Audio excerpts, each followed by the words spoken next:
What's up, YouTube? Welcome back to my channel. I'm Steph, growing in Zone 6B. If you are here for the first time, welcome for the first time.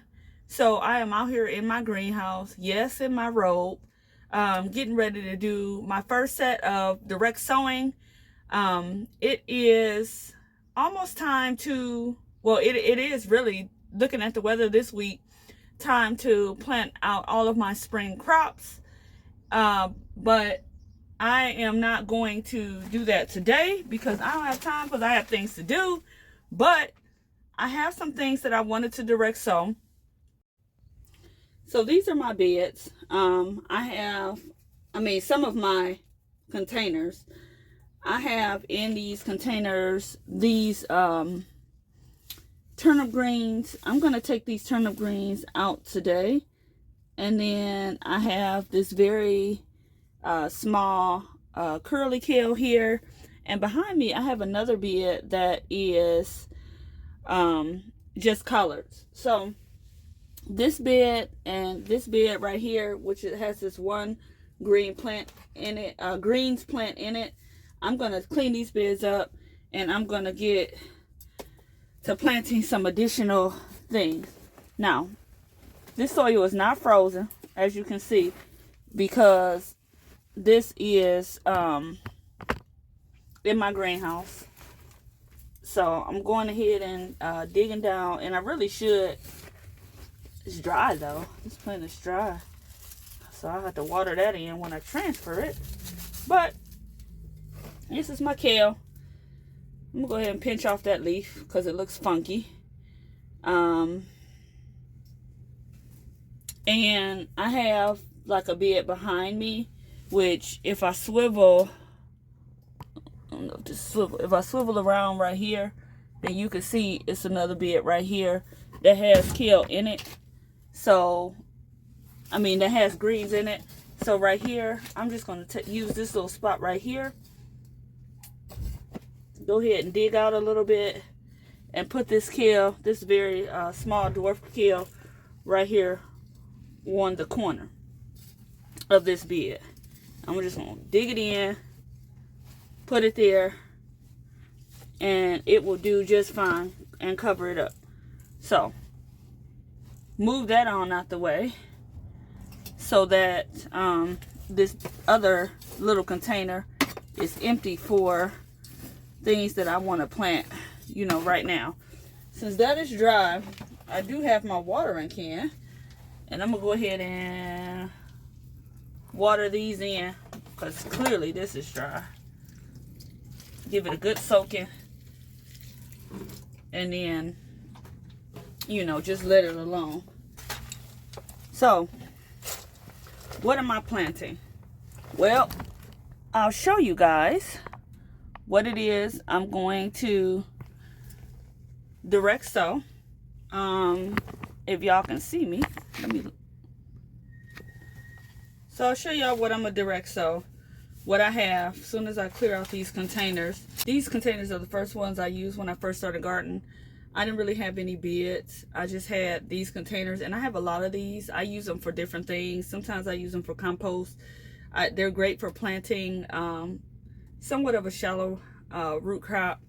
But, today I'm going to direct sow carrots. I have some Little Marvel and Sugar Snap peas I'm gonna go ahead and do, and then I have some cilantro, some dill, some chives that I'm going to do, and I'm gonna try lemon balm again, even though I haven't really been successful with that. Maybe if I direct sow it, it will act nice. And then, of course, I have some flowers and such, which are chrysanthemum. I have some sunflowers, marigolds, and that's about it today. But for these containers, I really just want to do some peas and some carrots, which is what I am getting ready to do. So, here we go.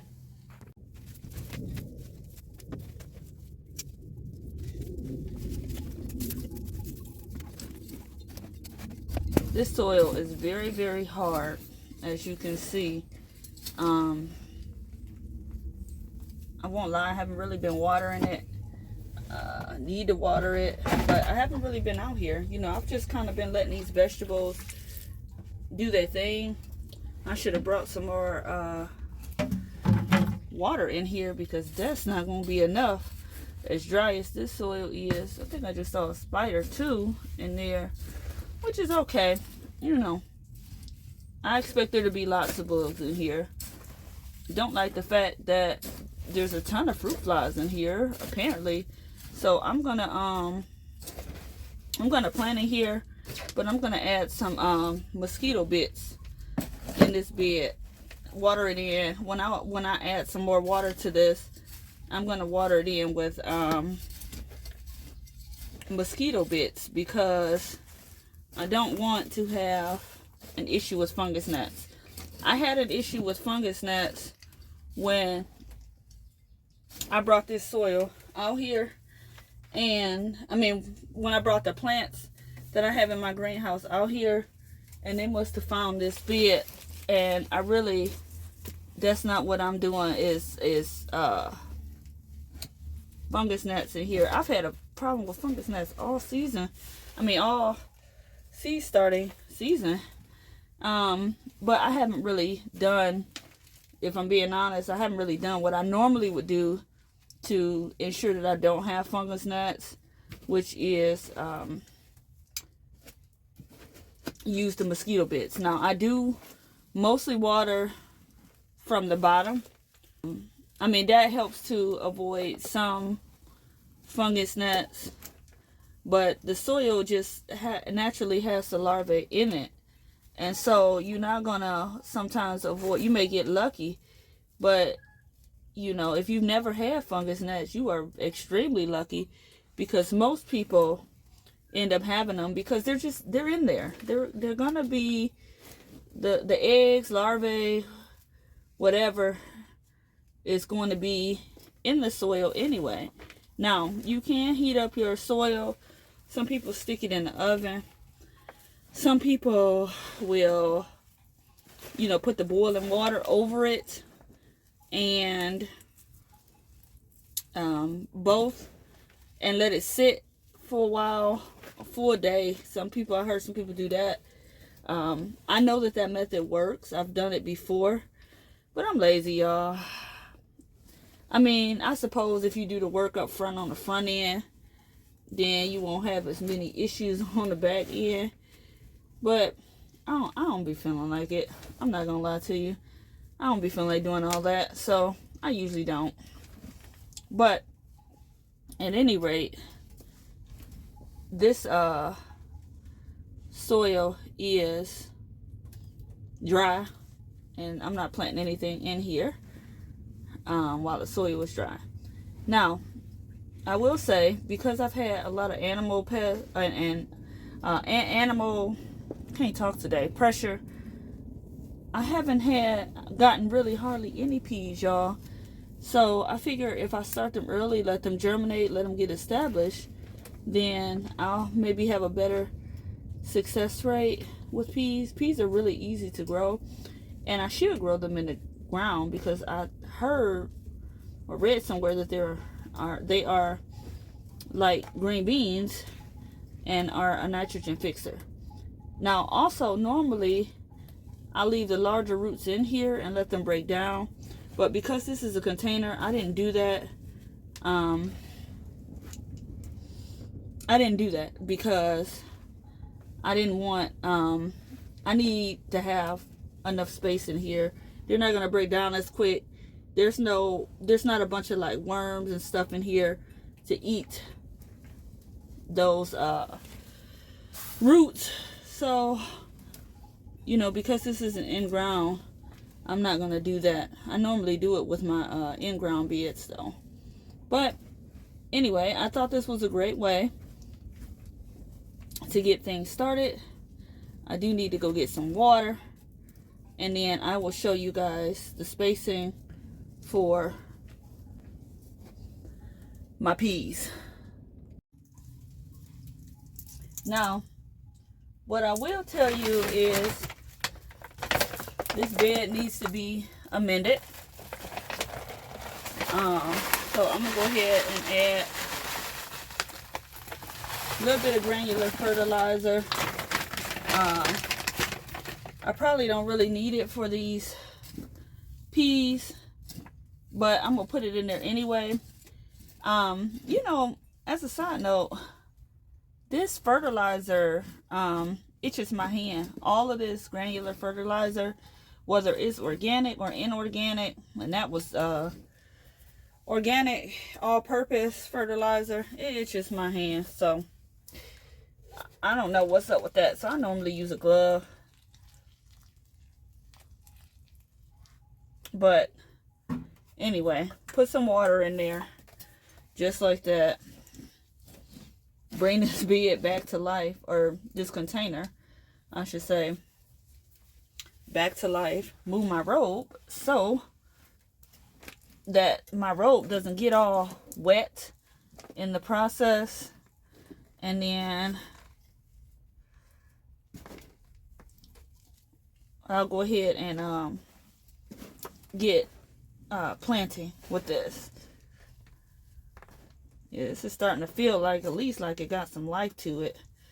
I know my other container over there has some worms in it, which ain't a bad thing. It's a good thing.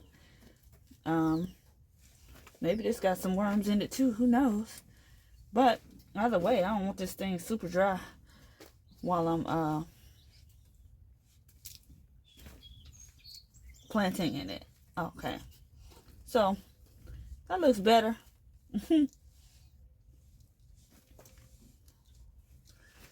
Now, planting peas. Peas are a climber, in case you didn't know.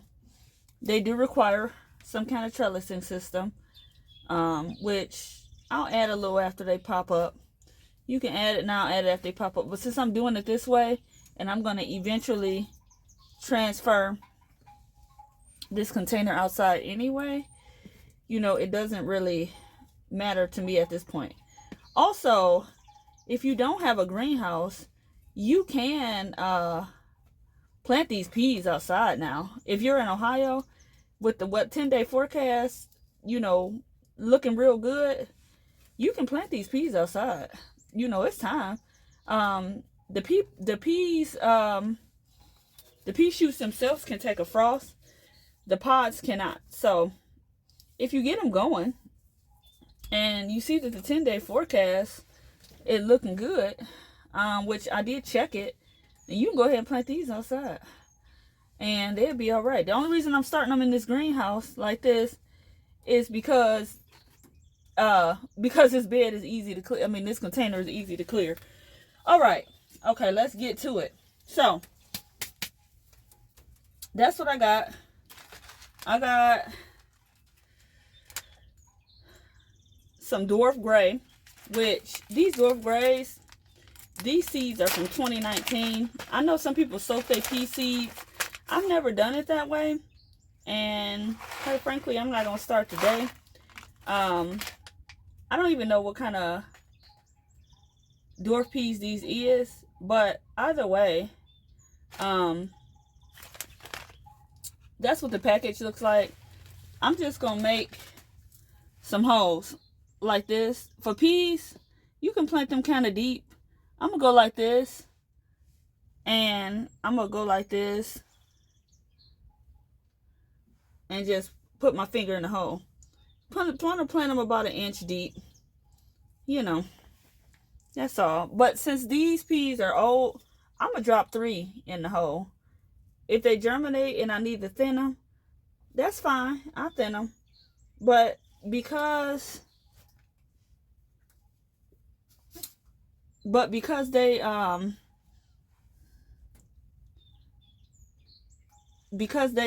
can't even talk, y'all. But because these seeds are old, I'm gonna go ahead and drop like a lot more than I need in case they don't do nothing. So I'll go dwarf gray,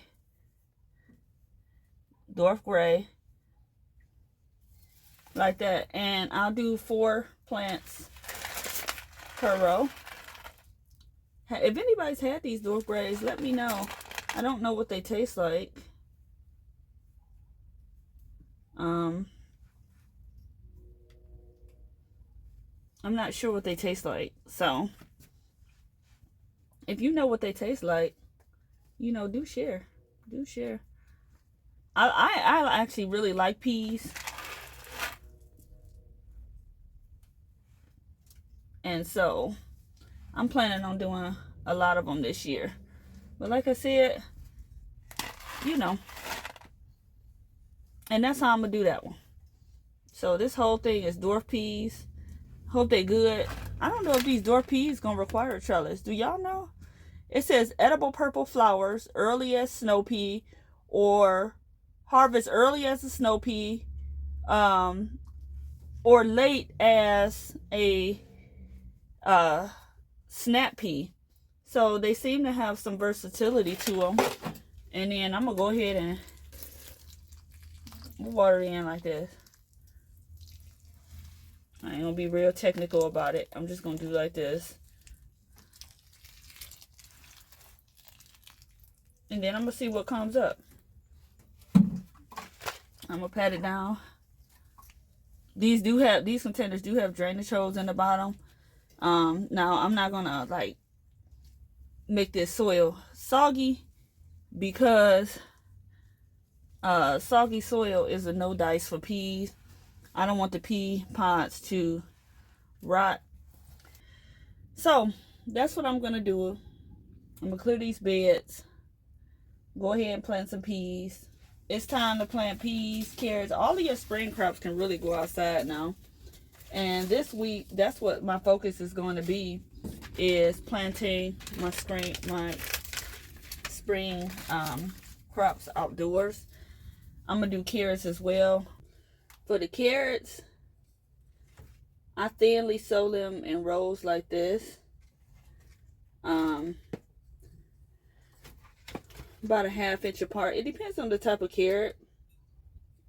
I take my time. It's a little tedious how I do mine, but like I said, I don't like to be wasteful, so I tend to take a little more time with things. Now for these containers, because they are a little shallower, I'm going to do Denver half longs, and I'm going to do some short and sweets. Now there are some longer carrots that I have that I'll plant like in the regular beds, but for right now, this is what I do. Also with carrots and peas, I succession plant. Like I'm gonna do some now, but I'll also do some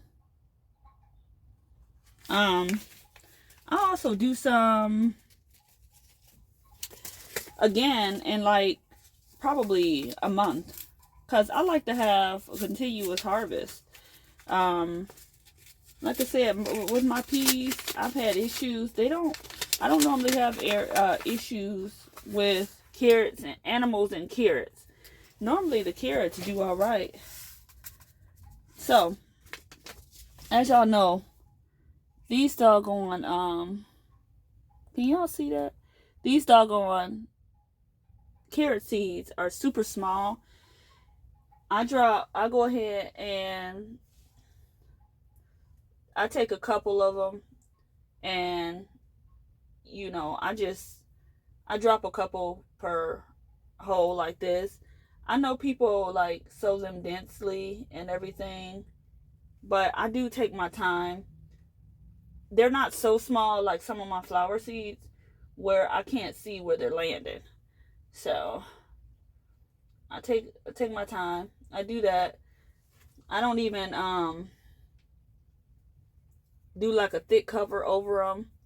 I do a very, very thin layer and just pat them in like that. And I do that with each row. So, like this is my second row. If I have anything in here that's like thick wood chips or something like that, or rocks, I do try to take those out.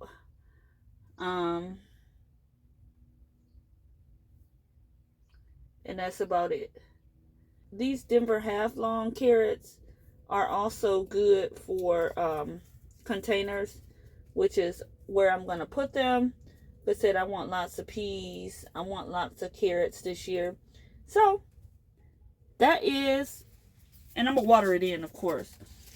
But, so, you know, that is my first direct sow of the season.